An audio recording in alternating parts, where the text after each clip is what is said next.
En la clase de hoy vamos a ver el concepto de hegemonía elaborado por Antonio Gramsci, periodista, filósofo y ensayista italiano que vivió entre los años 1891 y 1937.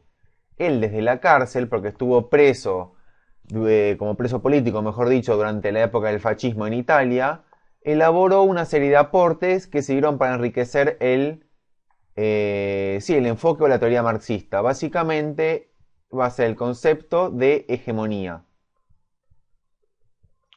¿sí? Que va a distinguir Gramsci del concepto de dominación. Empecemos por aquí, con dominación. ¿Qué entiende Gramsci por dominación? Básicamente el uso o la amenaza de el uso de la coerción, o sea, uso o amenaza de uso. ¿Qué es la coerción? Básicamente la fuerza física. Esto es imponer en una situación el orden a través de la fuerza física. Por ejemplo, a través de la policía o a través del ejército en un gobierno. Pero lo que más le interesa a Gramsci va a ser esto que está aquí, que es la hegemonía. Digamos, una sociedad no se puede mantener solamente mediante la amenaza de la fuerza física.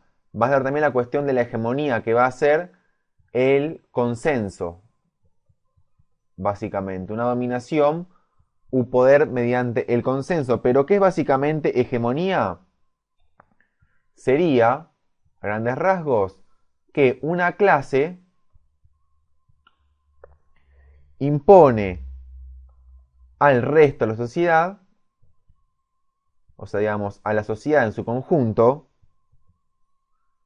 un sistema de significados propios. Un conjunto, digamos, y un conjunto de significados acerca de cómo es y cómo se debe estar en el mundo. ¿Sí? Va a haber una clase dominante que va a imponer su hegemonía, que va a ser un conjunto de significados, un conjunto de cosmovisiones, un conjunto de formas de ver el mundo que va a ser considerado o digamos se va a tender a pensar que es el correcto. ¿Cómo se impone esto? Veamos. Básicamente hablamos de hegemonía cultural. Esta hegemonía de una clase dominante se difunde al resto del conjunto social mediante mecanismos tales como la educación, es decir, el sistema educativo, el sistema religioso, o mejor dicho, las instituciones religiosas, vamos a poner aquí religión, aquí va un acento, religión, y los medios de comunicación. ¿Sí? Estos tres mecanismos básicos van a actuar en el siguiente sentido. Van a hacer lo siguiente. Van a educar, entre comillas, a los dominados. ¿Para qué los educan? Para que conciban este de sometimiento como natural. Para que conciban esta forma de ver el mundo, o sea que no es propia de estos dominados, sino que de los dominantes, como natural. Conciban la forma de ver el mundo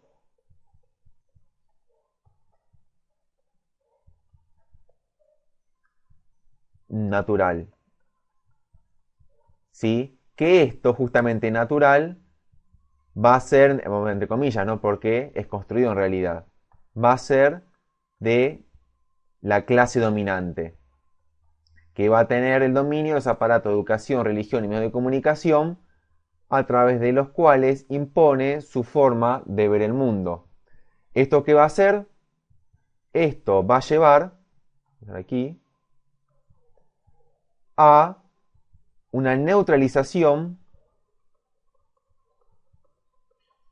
de la capacidad revolucionaria de las clases sociales populares. ¿Sí? Pero aquí está el aporte interesante de la teoría de Gramsci, porque esta cuestión de la hegemonía, como vamos a ver más adelante, no es una cuestión estructural, de estructura que se impone sobre otras estructuras, como si fueran grandes bloques, sino que más bien siempre la hegemonía nunca es acabada, sino que siempre admite rupturas, choques y conflictos. Para eso, vamos a pasar a la siguiente pizarra. Dominantes no. Dominadas. ¿Sí? Esto básicamente serían los mecanismos por los cuales se impone una hegemonía, aquí están los mecanismos, con el objetivo de educar a los dominados para un sometimiento natural, entre comillas, ¿no? Que es natural en el sentido de que la clase dominante quiere que se vea como natural para que nunca cambie esa forma de ver el mundo. Y esto lo que va a tender es una neutralización de la capacidad revolucionaria de las clases dominadas. Bien, ahora lo siguiente. La hegemonía básicamente, digamos que no es un proceso acabado, ¿sí? Que nunca es total. Siempre va a generar conflictos y rupturas al interior de la sociedad. ¿Sí? Va a generar luchas y rupturas. Porque, digamos, acá Gramsci no está considerando que los sujetos sean simplemente estáticos, sino que también pueden resignificar prácticas y sentidos en torno a la hegemonía que se le intenta imponer.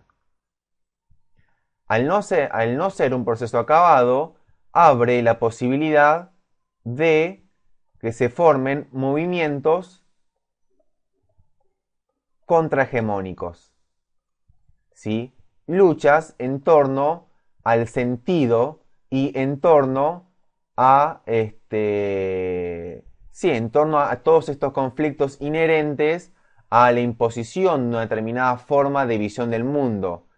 Los sujetos, al tener diferentes visiones del mundo, van a colisionar dentro de la sociedad y esto va a generar todo el tiempo una realidad cambiante. ¿Sí? Aquí está justamente que la realidad, tal como decía Marx, no es un proceso estático, sino que está sujeta a la variable del cambio. ¿Por qué? Porque hay diferentes intereses en pugna. Los movimientos contrahegemónicos van a ir en contra de la hegemonía imperante. Un movimiento contrahegemónico puede ser, por ejemplo, una huelga de obreros que pueden defender su derecho a trabajar o a un sueldo básico. Por ejemplo, pueden ser canciones de protesta, ya sea de rock, de folclore, etc. Puede ser literatura, como ejemplos, ¿no? Hay múltiples formas de construir una contrahegemonía que su sentido va a estar justamente por estar en contra o estar en colisión con la hegemonía. Aquí estamos hablando de movimientos contrahegemónicos. Vamos a ver aquí lo siguiente, como ejemplos prácticos. Una huelga puede ser un ejemplo de movimiento contrahegemónico. En el sentido que va a estar disputando la hegemonía en torno a cómo se debe concebir el trabajo y cuáles son los derechos fundamentales de los trabajadores. Cuando una huelga se hace demasiado masiva o se sale el control del Estado en el sentido de que se hace cada vez más y más profunda y lleva más y más días, el Estado lo que hace aquí, como está en esta foto, es ejercer o poner en funcionamiento, mejor dicho, los aparatos coercitivos del Estado, que en última instancia es lo que Gramsci llamaba como dominación. ¿Sí? Estos movimientos contrahegemónicos o de contrahegemonía van a estar en contra de la hegemonía dominante.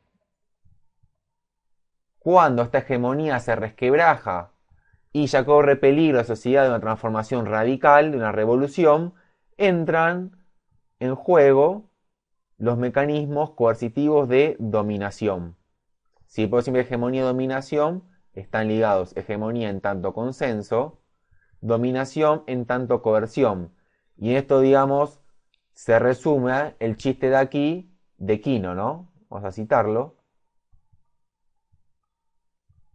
Quien dice, en este caso, ven, esto es el palito de abollar ideologías, que sería básicamente la idea que maneja, si queremos pensarlo de esa manera como metáfora, Gramsci.